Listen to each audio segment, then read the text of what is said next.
I believe that the body has its own innate ability to heal itself. It just needs the right kind of stimulus. I think the big factors sometimes are the not so sexy factors, right? Sleep is crucial, right? We know hormones, big production of hormones could have happened. Testosterone, growth hormone happens at night during deep sleep, at that deep stage of sleep, kind of stage 2 sleep. So you need to have that.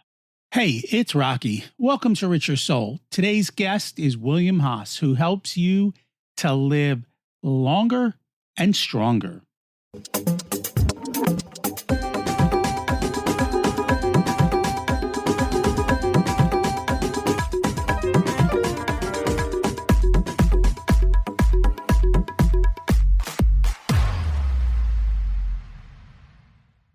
Imagine it's 12 months from now, and you've achieved your major life goals. How does it feel to be in the best shape of your life? To wake up energized, excited about the day, to have great relationships and friends who support you and propel you forward. How does it feel to have an excess of money, to be able to make the choices you want, to be fearless and open to trying new adventures? Imagine being connected to the universe and it providing everything you desire. It's possible over time, and your past does not dictate your future. The only thing holding you back from this vision is you. It's time to take control of our thoughts and use them to our advantage. Welcome to Richer Soul, where we achieve our dreams and bring balance to health, wealth, relationships, time, and spirituality. If you have not had a chance to listen to episodes 1 through 9, I encourage you to go back and listen to the framework behind Richer Soul and how to create the life of your dreams. You can also find all the show notes for this episode at richersoul.com. What if the real performance bottleneck isn't your calendar or your willpower, but your cells? Today's guest is Dr. Will Haas, a board-certified integrative medicine physician. He works with high performers who are doing everything right, but still feel off. Fatigue by mid-afternoon, brain fog, stubborn weight, and that quiet sense that your body isn't keeping up with your ambition. In our conversation, we'll go straight to the engine room: mitochondria, hormones, micronutrients, gut health, toxins, and so many people get told to look at your labs while they look normal, while their lives say otherwise. We'll also connect it to how you run a company, dashboards, baseline metrics, and the discipline of actually reviewing your data, not just hoping for the best. These principles are all universal in life, and it all goes together. If you care about longevity, performance, and living with real freedom, you're in the right place. Let's meet Dr. Haas and see how it's done. Welcome to Richer Soul, Dr. Will Haas. It's great to have you join us today. Excited about it. Thank you for having me on.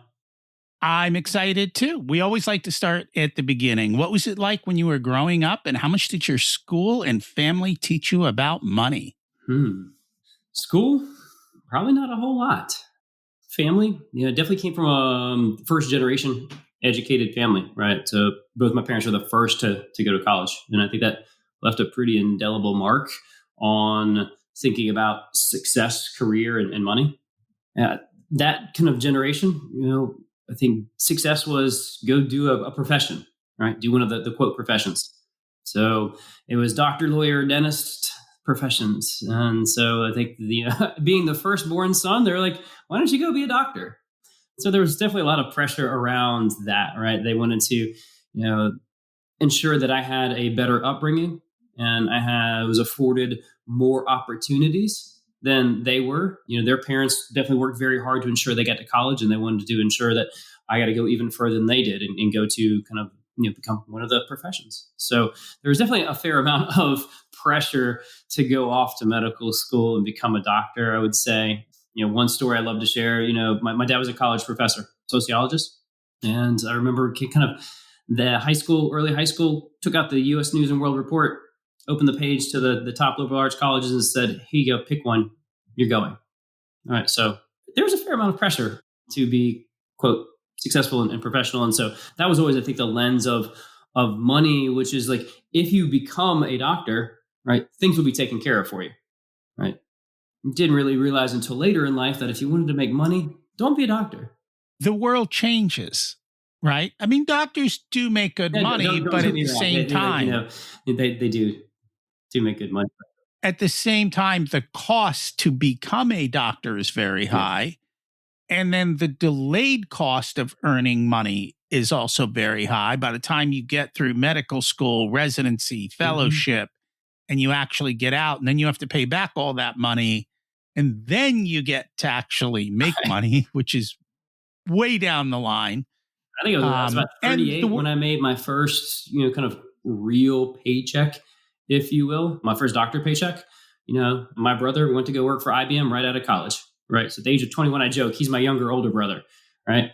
He got his first car, his first house, got married, had kids, and had a whole retirement fund already set and making good money. And I didn't even have a 401k yet. IBM changed too. So you can't predict the future, can you? No, sir. No. So what was it that drove you to being a doctor versus your brother? Like he said, I'm out, I'm going a different direction. He marched the beat of his own drum. Yeah. I think it probably went back to just my early fascination with the optimization of health and human performance. Not to date myself a little bit here, 96 Olympics. I remember I was in high school watching Michael Johnson just shatter world records, right? The 400-meter world records, just crushing them. And I was just thinking to myself, like, that's amazing what the human body can do. How can we take that to the next level? What can we do to all achieve that level of human performance? And I think that was kind of the light bulb moment, right? And that's what kind of sent me on my journey. But let's fast forward here, and that's not what medical school is all about, right? So what is medical school all about? Medical school is teaching you how to manage disease, right? And that was a rude awakening, right? Before I went to medical school, actually, I managed an athletic development center. And that was very much kind of living into that health optimization. And after medical school, it was like, hey, here are these pills for these diseases. And I remember sitting in pharmacology lectures, and they were laughing at supplements. They're like, yeah, it just creates expensive pee, right? And there was no education on nutrition. You and I were talking about, so just before we jumped on, the power of mind, the mind and the body, and the connection there wasn't spoken of. So that was tough, right? Especially when I spent all this time, and my parents put a lot of pressure to go to medical school, and I got there, and it's like, oof, is this the right decision? Is this actually what I was set out to do and be the change in the world? One pill at a time. So what happened? You get there and you finish school. Oh, no. I made multiple attempts to stop. Okay. Yeah. So I got halfway through, and I was like, I don't know if I'm going to be able to practice in the conventional medical setting, right? I might need to go learn a thing or two about business. So I sat in front of a panel, and I argued why I should have 2 years off to go get a business degree. And I went off and went to business school. I may or may not partaken in a lot of triathlon racing during those 2 years away from medical school.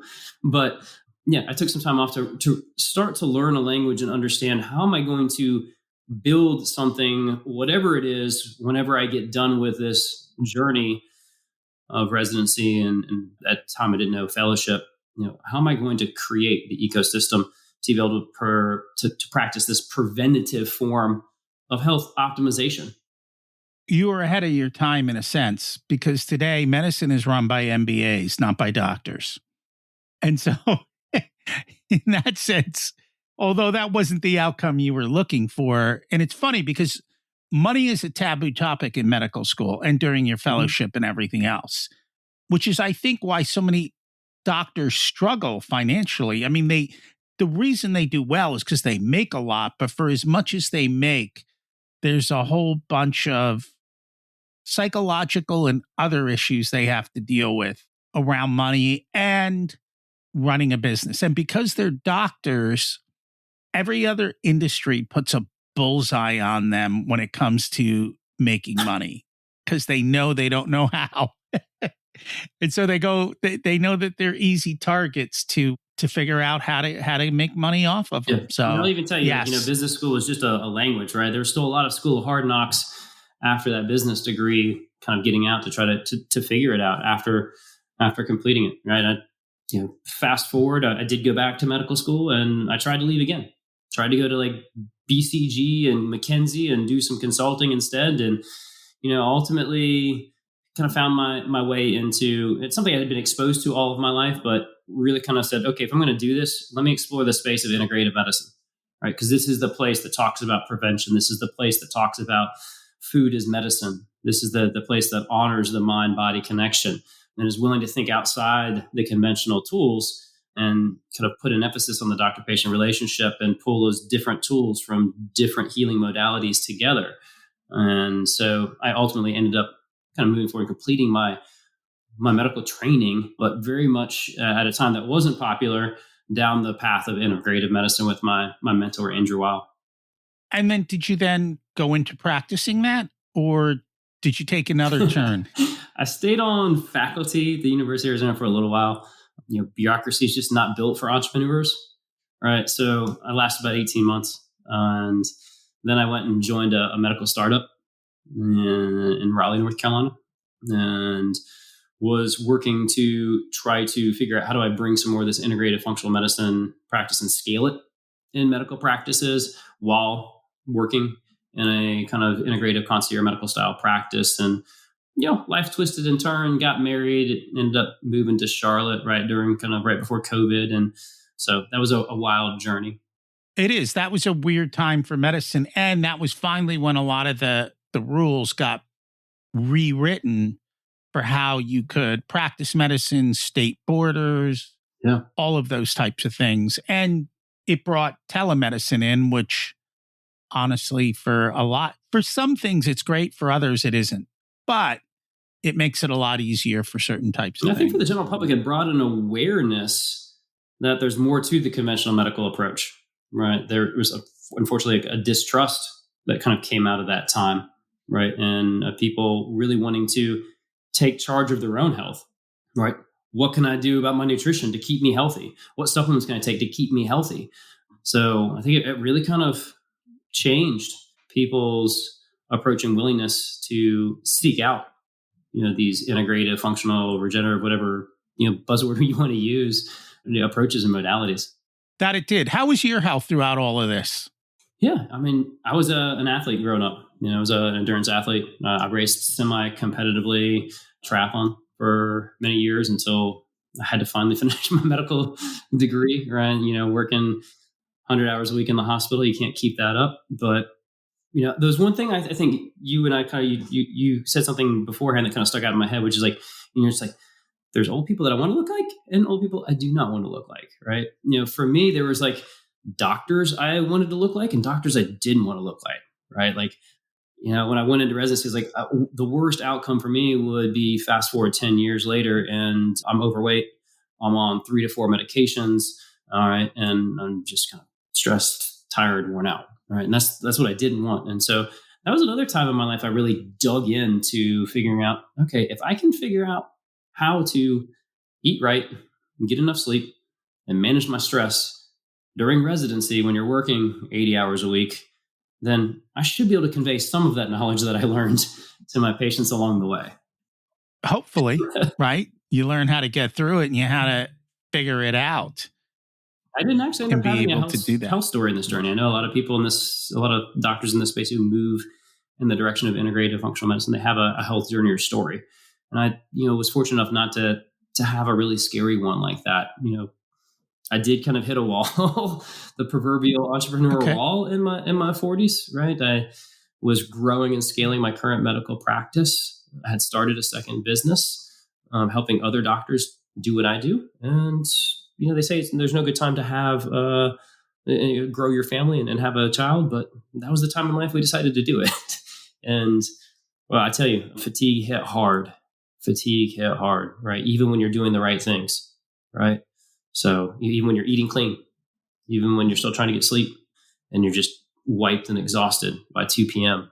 Every day. That was a struggle. There was even a point in time I was interacting with my patients where they're like, Dr. Haas, are you okay? You have me scared, right? Like you're usually really quick to answer, right? Is everything okay with me? Like you're not giving me an answer, right? So, not a huge health scare, but definitely a wake up moment that even when I was doing all the right things, like something at a cellular level is off. So what happened? What was that? Really kind of forced me to dig in deeper. And that's when I really got into the field of kind of cellular medicine, if you will. And I was always practicing integrative, but really kind of looking at what's happening at the cell, right? And that's where I kind of learned a lot more about kind of mitochondrial health and kind of this redox and repair pathways, and looking at the balance of hormones, right? And what I found is, like most entrepreneurs, I had pushed myself way beyond the point of my recovery, right? So cortisol levels have really kind of started to drop and shrink, right?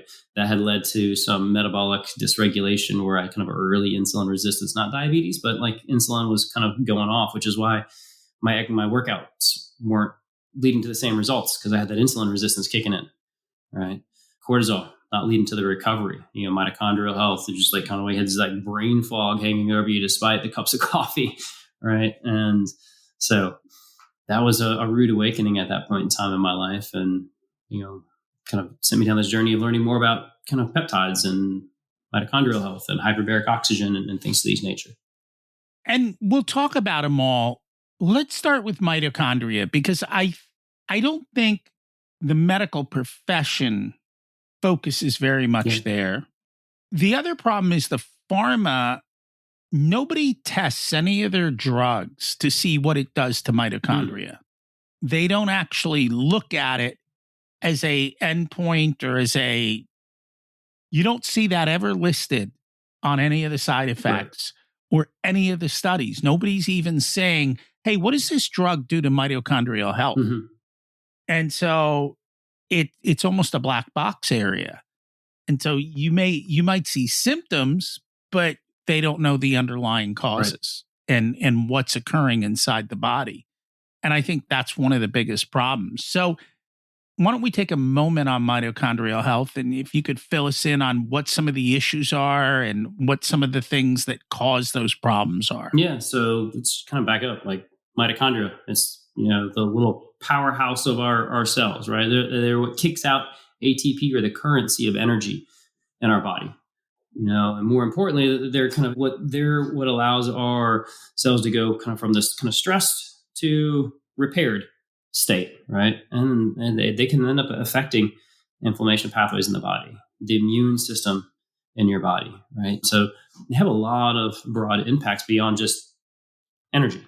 And to your point, right, there's so many mitigation antibiotics out there, right? There's so many antibiotics that we know that just destroy the mitochondria and do not allow them to bounce back. I think a common one that people, don't think of, and luckily they do have black box warnings and all of those things, but like, Cipro and Levaquin, things that you get for bad pneumonias or urinary tract infections, right? Those medications are terrible for mitochondrial health, right? But even then, we know even some of the over-the-counters, right? Some of your anti-inflammatory that you take from over the counter can uncouple the mitochondria, meaning they don't have the ability to produce ATP and energy. So like even something seemingly harmless things that we think, over the counter, A-okay, right? And then you have things that like indirectly affect the mitochondria, right? So I mean, how many Americans unfortunately are taking a medication for blood sugar issues, metformin, right? We know metformin can potentially impact the mitochondria, and then it can also lead to nutrient deficiencies like B12, which is really important. It's a cofactor for the mitochondria. So you can see just that there's all sorts of things that we kind of normally are prescribed or told like they're safe or they're okay, or they help a certain condition.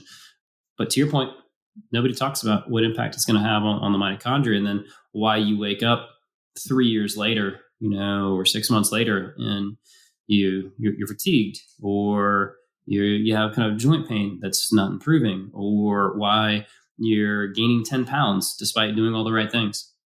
So how do we solve this? Awareness is the first problem, right? Okay. Awareness, right, becomes, but then I think working with partnering with physicians who understand this sort of medicine, right? This is not something that you go to your conventional medical doctor for, right? Because they're going to tell you, they're going to run a battery of a few simple labs and say everything looks normal, right? How many times have you heard that, Rocky? I'm sure you get your followers that say, like I've been told everything was normal. I went to my doc and said, hey, everything looks normal. Sleep more. stop stressing, that sort of thing, right? So finding, You're getting old. oh, that's the worst one. Right?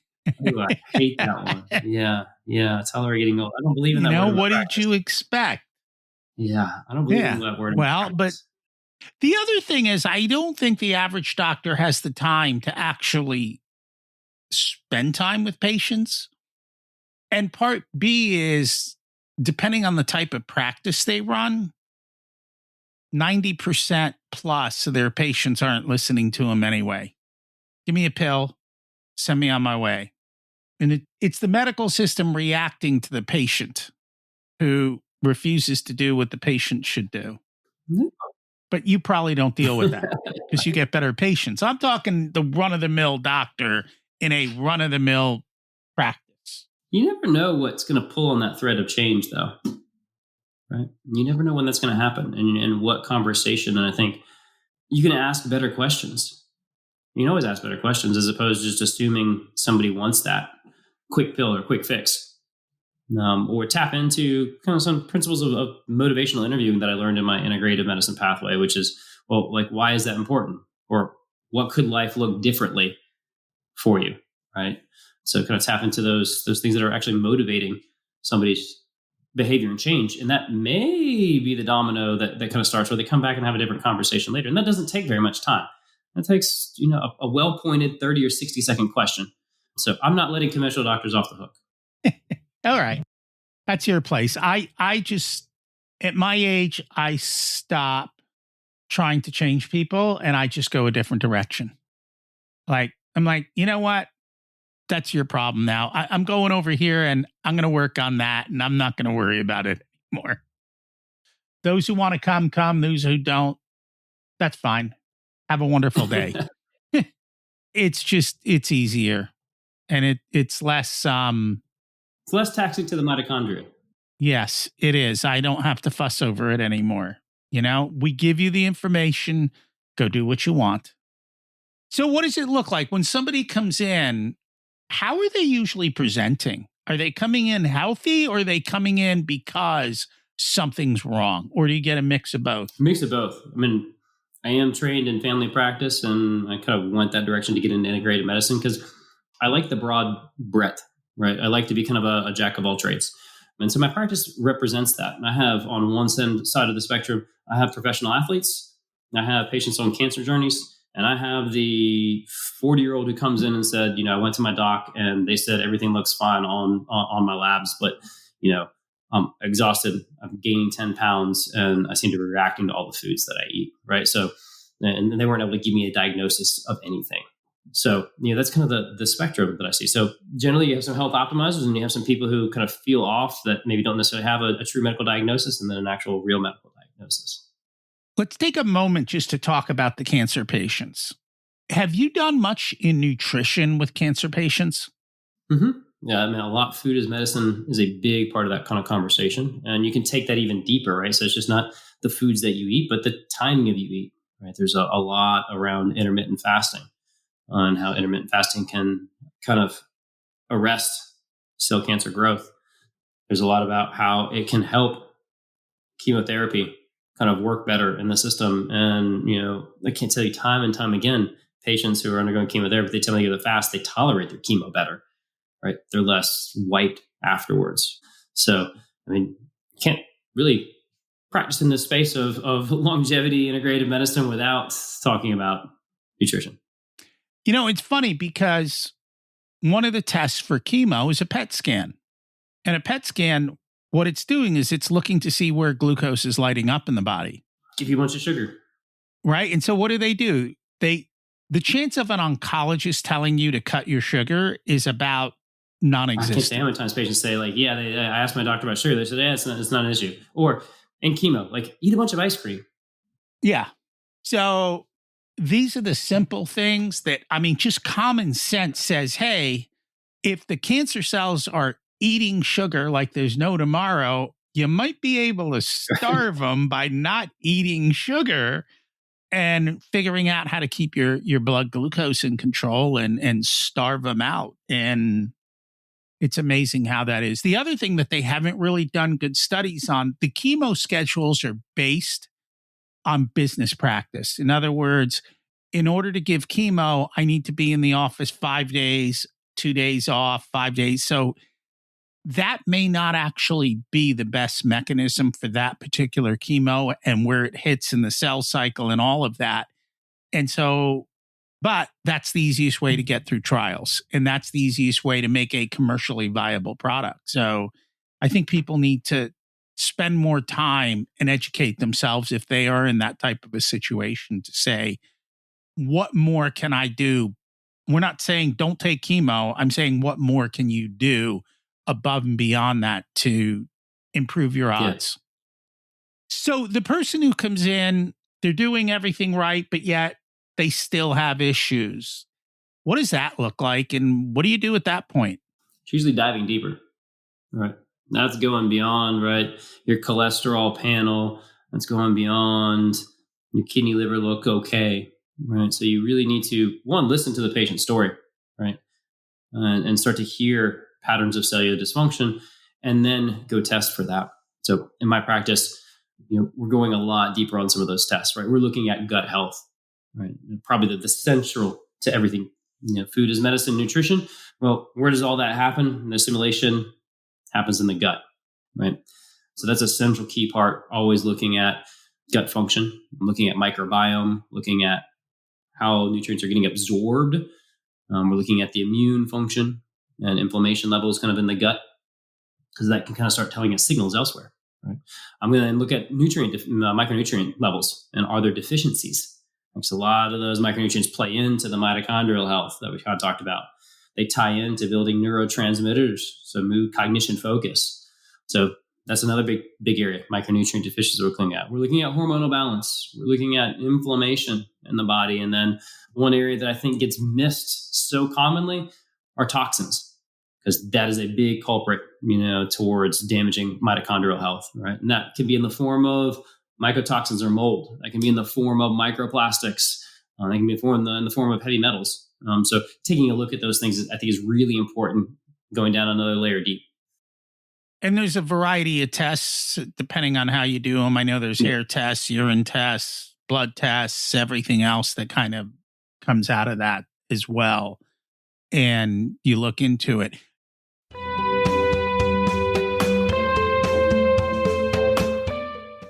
This episode of Richer Soul is sponsored by the Profit Answer Man podcast. If you're a business owner who wants to scale and grow, increase profits, or want to have strategic conversations around your financials, then check out the podcast. You'll learn how to work less, increase cash flow, increase profits, and build reserves to help you weather storms. It's built on the Profit First methodology of pay yourself first. The Profit Answer Man podcast is a must listen to for every small business owner and anyone who wants to help them survive and thrive. Check it out on your favorite listening platform. You talked about hormone levels. It seems like, and I don't know so much for the women, but for the guys, a lot of people want to be on testosterone. And it's my understanding, and I haven't spent enough time in this because it's just not my way of doing things. You start taking testosterone, the body shuts down its own testosterone, doesn't it? Production-wise. It does. My question is going to be, what's wrong with that? Well, that means you're on testosterone for life, aren't you? If you're already deficient. Yes. But is there natural ways to raise testosterone, I guess, is the question. And that's where I always start, right? When I have conversations with patients is, what can we do naturally to optimize your body's own capabilities? I mean, I believe that the body has its own innate ability to heal itself. It just needs the right kind of stimulus. And sometimes it doesn't, right? But I believe that we need to start there, right? And so I think the big factors sometimes are the not so sexy factors, right? Sleep is crucial, right? We know hormones, big production of hormones could have happened. Testosterone, growth hormone, happens at night during deep sleep, right? That's that deep stage of sleep, kind of stage 2 sleep. So you need to have that. So if you're sleeping 4 hours a night and your testosterone's low, like, we have to start there, right? Alcohol, right? If we're drinking a couple glasses of wine or a bottle of wine before we go to bed and we're sleeping 4 hours, like, that just compounded the problem, all right? high levels of stress throughout the day and you're spiking your cortisol, your system is going to try to produce more cortisol to keep up with that stress at the expense of your testosterone.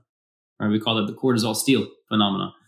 And so these are some of the fundamentals, right? Kind of lastly, we talked a lot about nutrition, like protein intake is going to be big, right? So I start there in that conversation.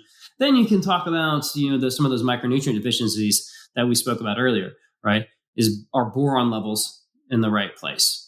Is zinc, selenium, magnesium in the right place, right? And then maybe consider supplementing with those to help your body's natural production of that. I take handfuls of magnesium every day just to stay up. Protein, I eat a lot of protein every day to keep muscular and also to keep weight off. It is very hard in America to have a high protein diet if you try and go out, because when you go out, eating a high protein, unless you order in steak, you can order chicken and fish, but it's hard without going to a nicer restaurant to keep the protein levels where you need them to be. And so for me, that's always somewhat of a struggle. And so I supplement in different ways, or I am more intentional about making sure I'm watching protein all day so that I hit my protein goals, because it's not easy to do without being intentional. You got to be conscious about that consciousness, and you have to know what that target and goalpost should be.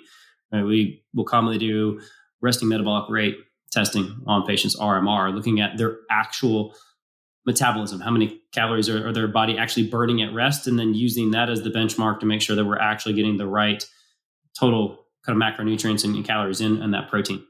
Is there a way to increase your metabolic rate? You just talked about it. Building lean muscle mass. Okay. That single best way. Everyone's thinking about like additional biohacks. We can talk about peptides that boost metabolism, but it's going to come down to build some more lean muscle mass, right? And that in alone will just ensure you burn more calories at rest doing nothing. Well, I lift, so I do that. Always so looking for those extras. Right now we can talk about other tools that can kind of improve metabolism. A lot of that can be things that improve mitochondrial health, right? So that can be things like peptides, 5-amino-1-MQ, that basically they activate the same pathways as exercise has on your body, right?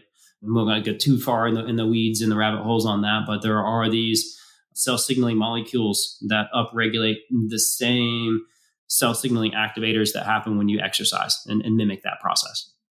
And so far, I've stayed away from them only because I'd rather do things as much naturally as I can.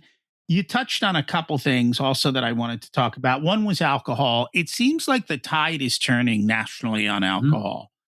The amount of alcohol sold is dropping considerably, and they're coming out with a lot more non-alcoholic options for people, non-alcoholic beer, non-alcoholic wine, non-alcoholic spirits, so that people can still go out and enjoy themselves and not kind of feel out of place in those types of things. Hopefully they are not dangerous like the artificial sweeteners. With sugar in its place and fueling cancer. Yeah, well, that's the one thing I have noticed. Like a non-alcoholic beer is extremely light in calories. And so it's like, all right, you can still enjoy a little bit and not be too bad. Do you ever get involved at all in I call it allergies, but it's kind of the low level. Everybody reacts differently to different things. And so sometimes it's not like you have an anaphylactic shock with peanuts, but certain foods might react differently to you versus someone else, but it's not a big reaction. And so you don't notice symptoms until they compound. To me, that's an immediate signal that something's going wrong with the gut, right? So people always ask me, hey, can I do food allergy testing or food sensitivity testing? You can if you want to waste your money. I'd much rather do a deeper evaluation of what's going on in your gut with some of the gut health testing we talked about, because that's just telling me what's probably happening is the kind of the little cells in your intestines are starting to gap apart, right? Kind of what we call leaky gut, right? And some of these foods are starting to the foods that you eat most frequently are starting to pass through those cell membranes and kind of those junctions, right? And then you start having these reactions to it because these foods and the size of the particles in your immune system is reacting against that when it shouldn't. And if you just go and fix the leaky gut problem, a lot of times those food sensitivities will go away. Interesting. Okay. Because I know they do, and I've never done it, but for a while they were really popular where they do a blood draw and they test it against like 400 different allergens to see if there's any kind of reaction to anything. And if you light up like a Christmas tree, that tells me you got a problem with your gut, and every functional medicine doctor is going to go right to the gut and fix that. Okay. So that is not a cause. That is a symptom. Consequence of it. Yeah. It's the reason that is happening. Okay. That makes a lot of sense. You also talk about, and we haven't talked about hyperbaric oxygen. It seems to be a growing area of interest, and love to hear your thoughts on it. Spent a lot of time talking about mitochondrial health today, right?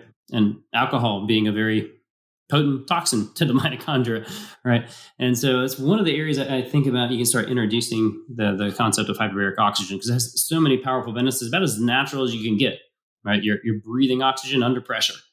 And it's really the pressure of the process that actually does the magic, not the oxygen, in terms of the physics of it, right? Because you're able to basically, the body no longer needs its red blood cells to deliver oxygen anymore, right? The pressure of the hyperbaric chamber is just driving that oxygen into the plasma and into the tissues to then have its effect.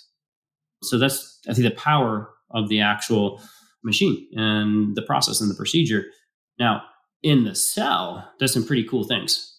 We got done talking about proper nutrition, right? So to produce that ATP in the mitochondria that we spent time talking about, you need nutrients and you need oxygen. Combine that together and you get energy, right? And if I give the cell and the system more oxygen, you gave it one of the two most important raw ingredients to make more energy and drive and facilitate the mitochondria.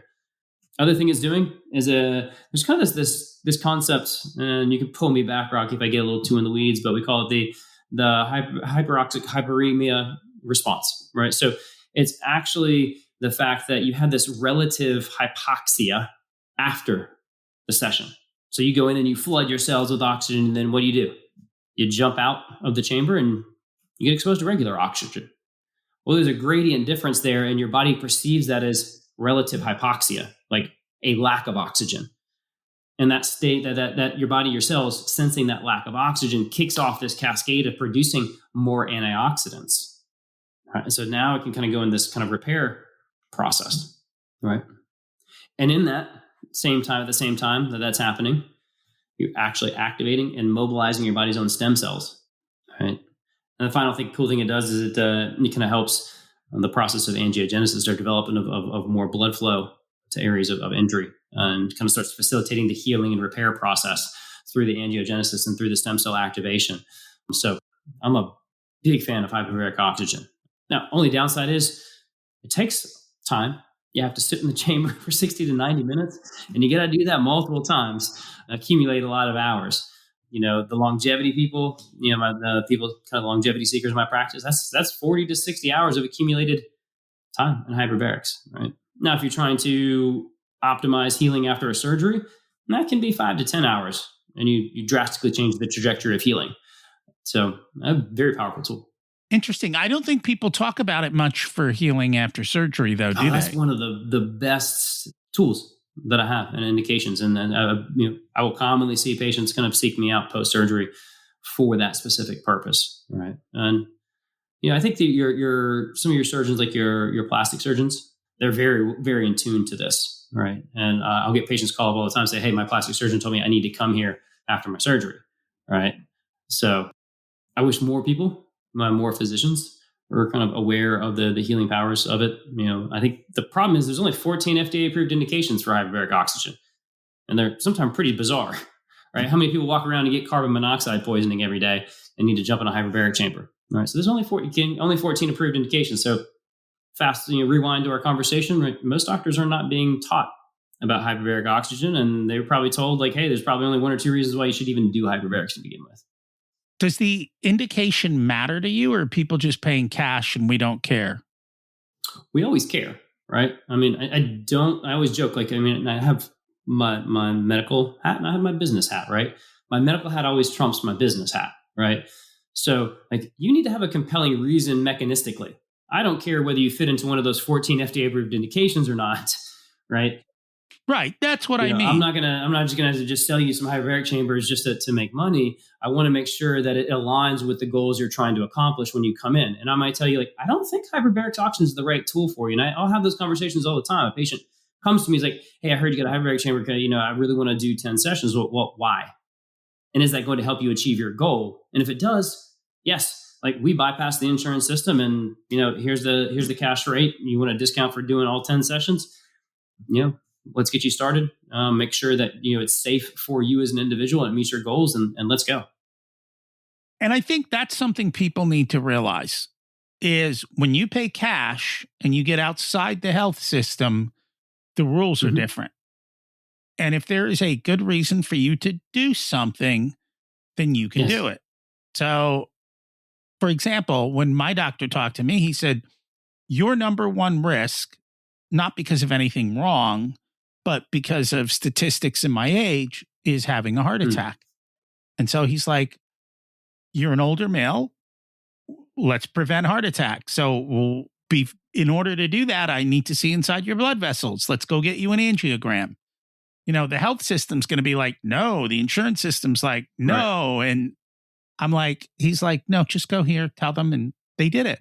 And it was pretty inexpensive. It was done relatively quickly. And now we know that I have very little arterial buildup.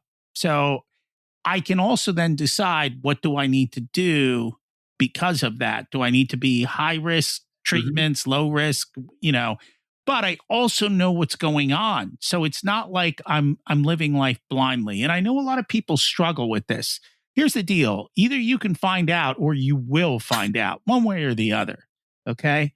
I'd rather know and prevent. In the same way I get full body MRI. I get MRI of my brain.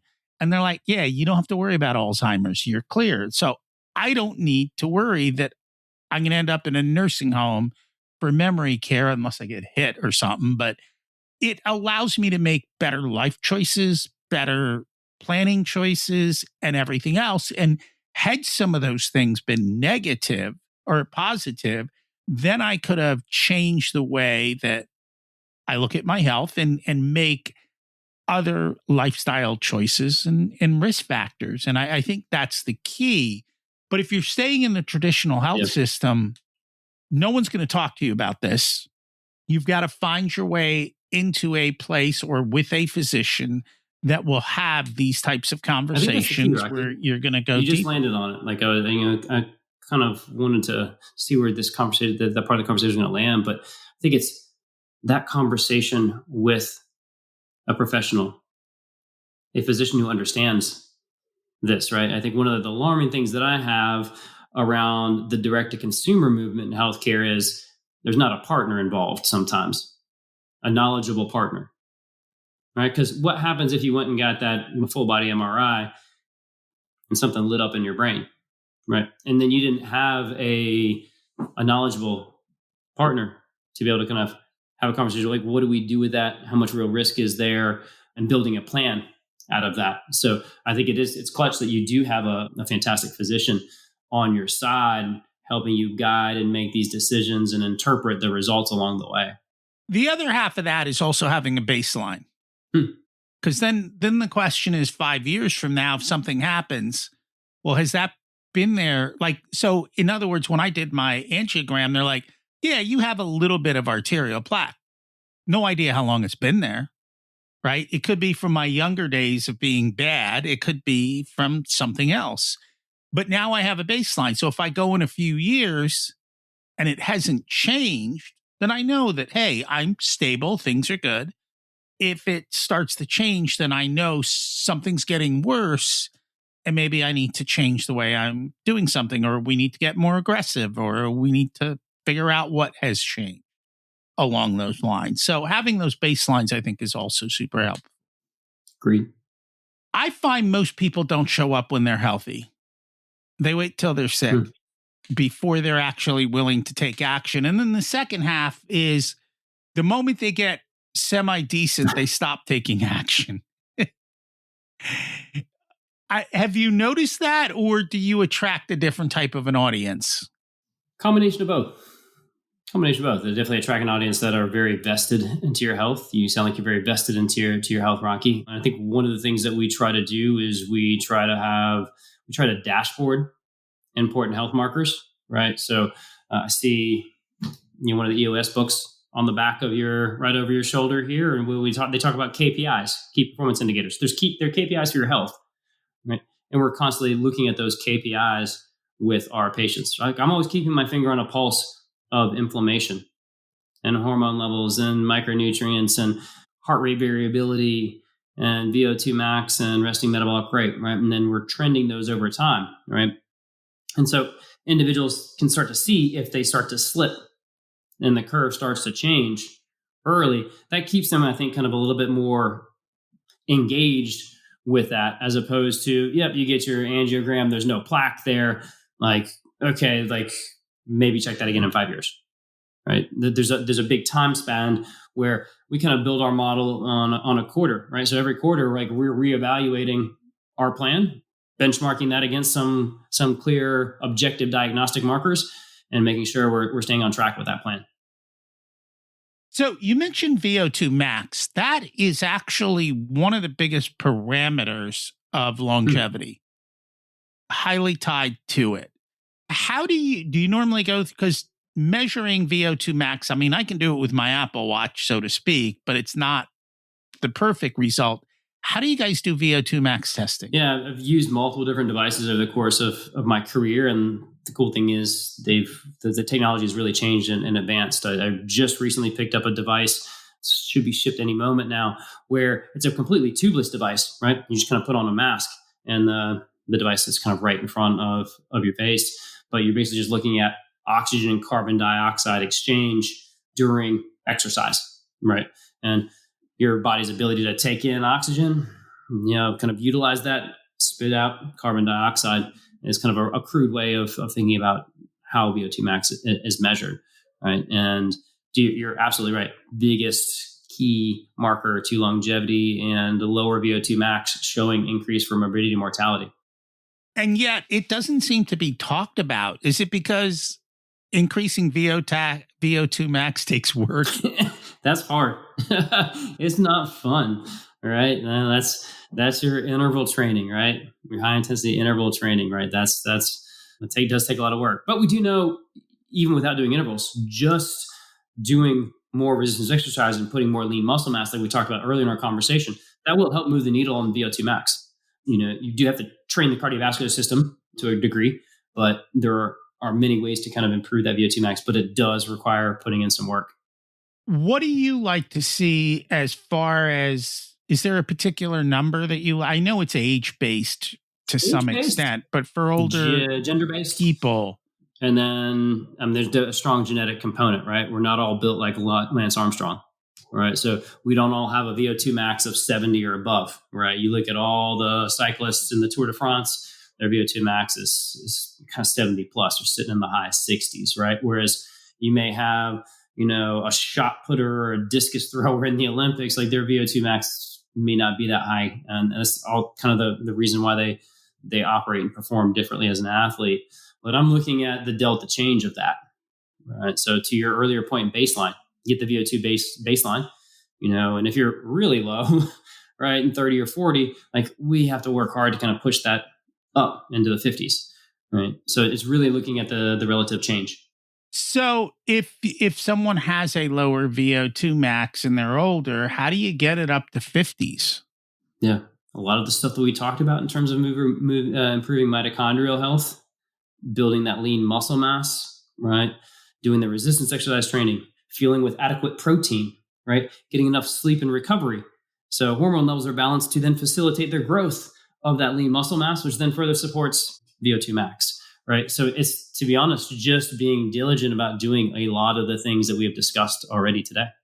How much of VO2 max is a function of lung health, or is that not a driving factor in it? No, it's going to be a big factor, right? So, right, individuals who have asthma is going to impact that. Individuals who have pulmonary fibrosis or scarring of the lung tissue, that's going to affect that, right? Because inside your lungs are these little grape-like sacs that do this exchange of oxygen and carbon dioxide, right? You damage the lungs because you did a bunch of smoking, right? There's less space and membrane space for your body to exchange that oxygen and carbon dioxide, right? So yes, that has a huge impact in addition to some of the other factors like the mitochondria and sleep and recovery and stress. Makes sense. Are there other areas that we should have talked about, but we didn't with regards to health? We covered a lot of different areas, right? We covered a lot of the foundational lifestyle pieces. We touched on some of my foundational work around identifying, and we didn't really get into how do you eliminate toxins, but at least identify that they're there so you can then take action to remove those toxins. So when you are working to improve mitochondrial cells and producing ATP and energy, and then you're doing things like hyperbaric oxygen to stimulate stem cells that they can do their thing on the cells as well and repair the cells. So we covered a lot of ground today, Rocky. No, that's cool. You mentioned EOS earlier. I'm a big fan of EOS and using it in business. What prompted you to use EOS in your business? That one was right place, right time, Rocky. Right place, right time. So, okay. We talked about, I made it about 18 months in the bureaucratic space of academic medicine. Well, the first startup I joined right after that was a brand new startup. It just raised its capital. I walked in the door as kind of the VP kind of the medical side of that business.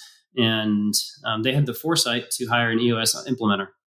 And so I went through the full 2-3 day process of EOS implementation with a brand new company.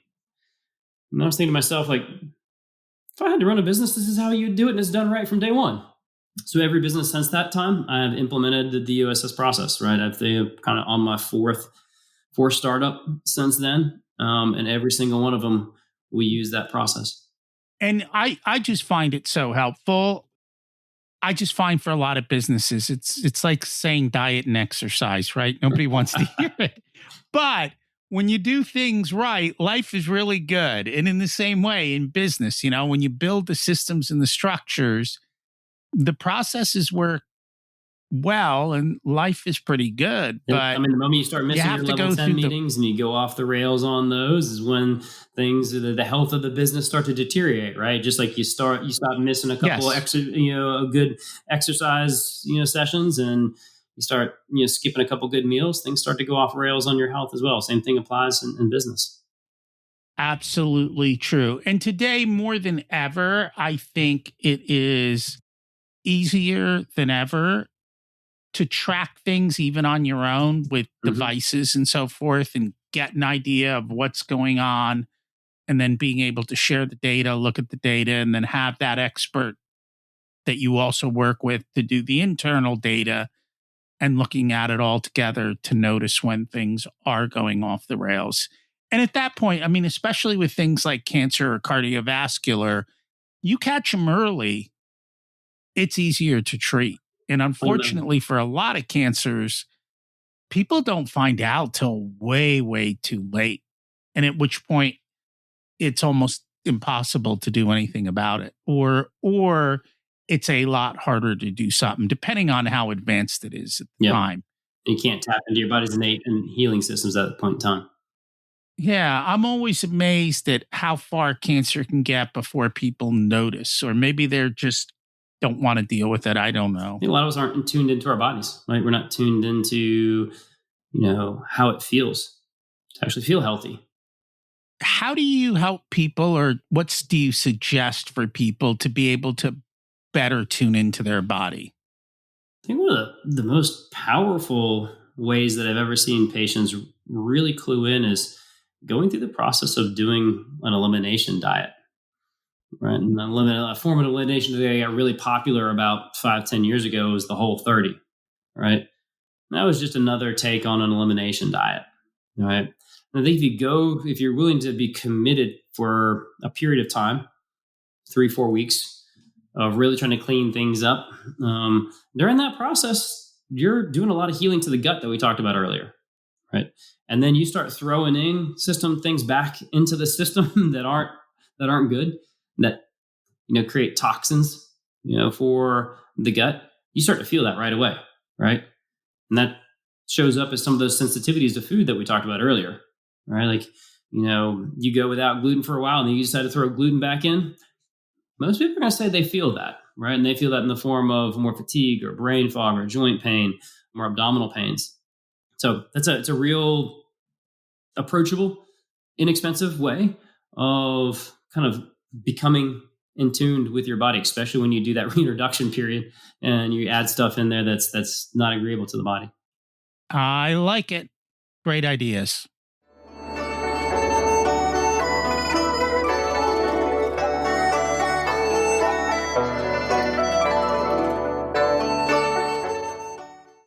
It's time to learn the secrets of life. What's one truth about success you wish more people understood? Success doesn't define our self-worth. Success does not define self-worth. Nor is it defined by your net worth. Yet people get all these things confused. Yeah. What's your secret to living an abundant life? Taking a minute to pause and appreciate the things that you've worked so hard to create. And I think as entrepreneurs and high performance, successful people, we're just wired to immediately go on to the next thing, right? And just taking a moment to sit there and appreciate and take in what you've created. Have you ever read Gap in the Gain? Long time ago, but yeah, it's we always look at the gap and not the gain. And so that's kind of the theory there. If you were to give an 18-year-old one specific piece of wisdom, what would it be? I must kind of like split that philosophically in business, right? They always tell you, like, it doesn't matter how much it is, just start saving at an early age, right? I didn't take that seriously at all, right? It couldn't have been that hard to save $5 or $10 a month, even on my residence salary, and I just didn't do it. So from a business practical standpoint, that'd be one piece of advice. And the other piece of advice is never believe anybody that tells you can't do something. Pure and simple. There you go. If people would like to learn more about you and your practice and they want to get help, how do they find you? Easiest way is to head on over to the Vive Wellness website, VYVEwellness.com. You can either hit the Get Started page and book a discovery call. We also have a free assessment, kind of what's your hidden cellular blind spot. It looks at some of one of the three key areas that we talked about: detox, redox, and repair, and where your cells are kind of off track and how we can get you back on track. Nice. And we'll put those in the show notes. Thank you so much for joining us today. Been a pleasure. I choose to age gracefully and actively, and I want to be around people who choose the same, because it really sucks to get rich and not be able to enjoy it. If you know someone who needs help with their health, wants a wake-up call, needs a little bit more energy and joy, would you do me a favor? Would you share the episode with them? Thank you so much for listening. Have an abundant week.